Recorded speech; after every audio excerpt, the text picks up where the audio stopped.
welcome to my humble homestead and Gardenside chat. So today I am actually going to use one of my great finds. I went to my first flea market with my mom in Lakes Country when we were at the lake house the past weekend, and I found a couple of some cast ironware. One, I found a Dutch oven, which I was really excited for. I spent 2 days scrubbing those, getting all of the wear and tear that were from the antique use that was on there, burning the stuff off. Then I seasoned them, and now I'm going to try this Dutch oven out. So the first thing I'm going to make in it is a loaf of bread, and then after that, later I'm going to make some beef stew. So I don't bake a lot. I don't really eat a lot of breads. When I do, I tend to try to either use very whole grains, or in this case, I'm actually going to make a keto version of bread, or gluten-free. So I know a lot of my family is keto. I don't follow a strict keto diet. I just try to not eat a lot of like white things, like white sugar, white flour, a lot of processed foods. I try to make everything from scratch. So this one I found it's considered keto because it doesn't use any white flours. It's made with almond flour and coconut flour. You can find many different recipes if you're not gluten-free or keto. I just basically try to keep my carbs low. I do eat fruit and other things, like yogurt and granola, things like that, but I do try to keep my carbs on the lower side, just as far as my gut health goes. So let's get right into this. I'm just going to show you how I put this together. Right now on 450, I do have my Dutch oven, cast iron Dutch oven. I have it preheating in the oven. With all cast iron, you want it hot, not just the oven, you want the cookware hot. So that's preheating in there. And then in my KitchenAid mixer, or whatever mixer bowl, I'm putting in the dry ingredients. So I put 1.5 cups of the almond flour. Then I'm going to put 1/3 cup of psyllium husk. That adds a lot of fiber, and fiber in keto recipes is kind of what takes out the carbs, because you subtract the fiber from the carbs. And then I'm going to do 1/2 of coconut flour, 1/2 cup, and then I'm going to do another 1/2 cup of flaxseed, which also has a lot of fiber in it. So 1/2 cup of flaxseed, and then let's see what else. I got this recipe off of Carb Manager, the Carb Manager site. And then I'm going to do 1 teaspoon each of baking soda and it says coarse kosher salt, but I buy in bulk the pink Himalayan salt. I just buy it in bulk from, I bought it from Costco. The organic, you can buy it from Azure Standard or any of those other bulk places, and I just refill this. So 1 teaspoon each of the baking soda. Same with the baking soda, I buy it in bulk as well because I use it for so many things, as you do know in my other videos when I made the homemade deodorant and things like that. I can link that below if you're interested in that. So 1 teaspoon, here it is, of my salt, and 1 teaspoon of the baking soda. All right, and this I'm just going to kind of do a little mock mix over here. I know you can't see my mixer, but I just did a little kind of a quick mix. Then to that, we're going to add our wet ingredients. So the wet ingredients, now I used, it says you can use 6 egg whites and 2 raw eggs. I don't know what I was going to use with the the egg yolk. So what I just did is I just used a total of 5 eggs. I just threw them all in there. It didn't say we had to cream or stiffen or do anything with the egg white, so I just put 5 eggs in here. That's how I improvised. And then 3/4 cup of your nut milk. I have almond milk here. You can use cashew milk, however, whatever kind of milk you have. Then to that, 1/4 cup of apple cider vinegar. So here's my apple cider vinegar. I buy it with the mother, so, and 1/4 cup of apple cider vinegar.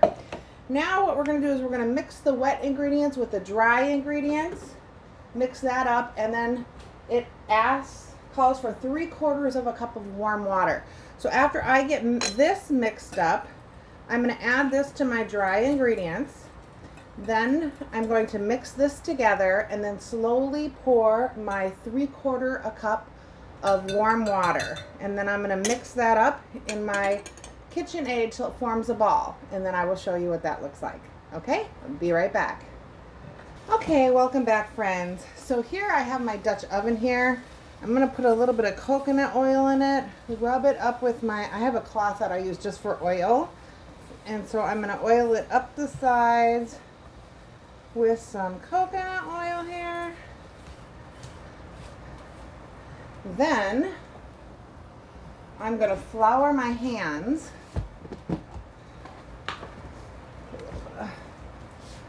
Flour on my plate here. So I don't have to dig my hands in there. And then I'm just going to flour my hands here. And I'm going to take this dough right here and I'm going to form it into a ball. Some more flour. Coconut flour is a little bit more gritty than regular flour.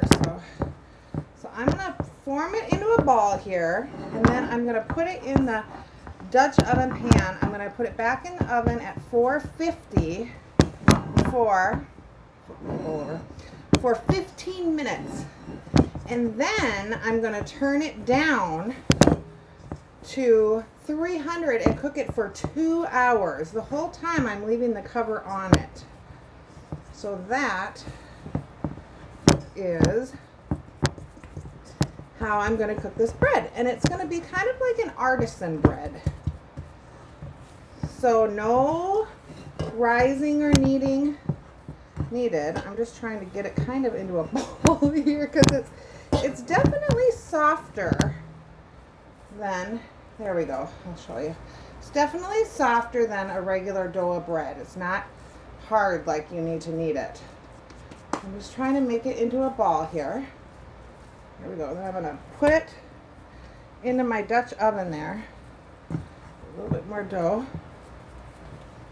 All right, and my Dutch oven's very hot, so I'm not going to really lift it up here to show you, but I just have it formed in a ball in the bottom. I'm going to wash my hands, and then I'm going to put the lid on it, which is over on my stove, and I'm going to put it in my 450 oven for 15 minutes. Then turn the oven down and cook it at 300 for 2 hours. After that, I will show you what it looks like. And then I'll take this out, let it cool, and then I will make some beef stew in the same Dutch oven. Thanks so much. See you later. Hi, welcome back to my sort of messy house here. So since I have about another hour on that bread, I decided just to go ahead and make my beef stew in my Instapot because I'm kind of tired today with the heat and I just don't want to take all day to do it. So I have my beef stew meat that I got from my meat source, which I can, Seven Sons is where I order my pasture-raised meat online. I can link that below. And then I've chopped up my vegetables that I'm going to use. I'm just trying to use up what I have in my fridge from my Misfits order, which is where I've been getting my produce until mine grows, which is all organic. I'm trying to keep everything cost effective. But I've been slowing down my orders since hopefully my stuff will start start growing myself. So I can link that down as well if you're interested in that. It's just a good way to get some organic foods delivered to your house, cost effective. So I just have some celery and carrots chopped up here. I had some leeks in my fridge that I need to use, so I cut those out. Have a whole onion, and then I just had a few potatoes left, yellow potatoes I'm gonna throw in there. And then I had out of the freezer, I had some beef bone broth, have some dehydrated tomato powder, and I do have some tomato paste here that I'm going to add with some filtered water from my fridge. So right now I'm just browning the meat with some garlic in here and some olive oil. I am going to throw the onions in right now. Oh, and I did cut a few. I don't have a lot of herbs out in that garden, but I found a few. So I found a little oregano, some parsley, and I did put a little bit of dried Italian seasoning in here as well. So that is what I'm doing for this. And I just have it on the saute right now to kind of get the meat sauteed in here. With a little bit of garlic and onions and olive oil. So I got that going. And now I am going to add this beef broth here that I have, which is sealed. There we go. Add that in there. Then I am just going to mix this tomato paste in this jar with some water to kind of dissolve it here.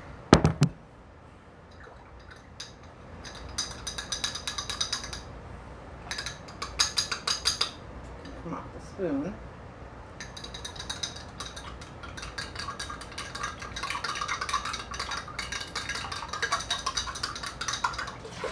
Pour that in there.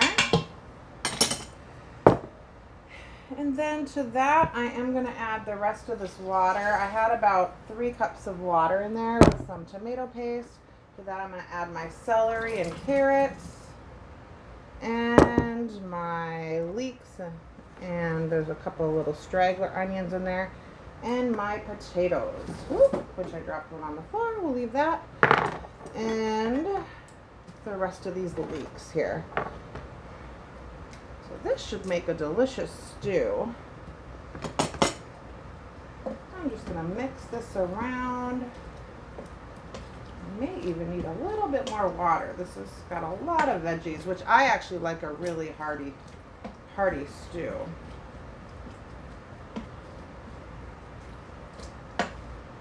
And then for a thickener, I know the recipe says to use cornstarch. I actually have some dehydrated mashed potatoes that I'm going to use for my thickener after this is all done here.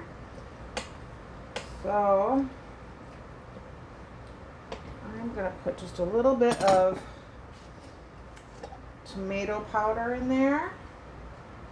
A little bit more tomatoey. I like that.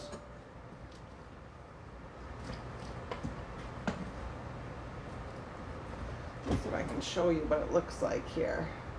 So it's pretty thick in there. We've got lots of vegetables. And it is still on saute, but what I'm going to do is I'm going to go ahead and use my stewed pressure setting on here. And I'm going to pressurize it on stew. I think it takes about 40-45 minutes. So I'm going to cancel this one. And then I'm going to put it on stew. Actually, what I might do is I'm going to get some green powder. So, and add a little bit of the green powder, which is some kale and spinach. Just for a little extra kick of nutrition. So I'm going to get that. Alright, so I'm just going to add about a tablespoon of my green powder in here. I don't want to, drop the spoon. I don't want to turn it too green. But I do want to add some extra nutrition in here. Actually is turning it a little bit green. But you know what? It's just me eating it. And I think I am going to get a little bit more water in here. Water. There we go. I might even add a little bit of whey from my yogurt to give it a, there we go, just a little bit, like a quarter of a cup of the whey I'm going to add in there. Just to give it a little bit extra. I've never tried that, so we're going to see what that does to my stew. I have so much whey from my yogurt that I made yesterday. I try to add it to everything I have. I know they say you can make your rice in it. You can make your pasta in it. Put a little bit in the stew and see what that does. More nutrition, the better. Okay. Well, it smells good. Let's put this on. Lock it. And I'm doing meat and stew, which actually is 30 minutes. So we're going to see how it looks after 30 minutes. I'll clean up here, and then when it's done, I will show it to you with the bread as well. Thanks so much. We'll see you soon.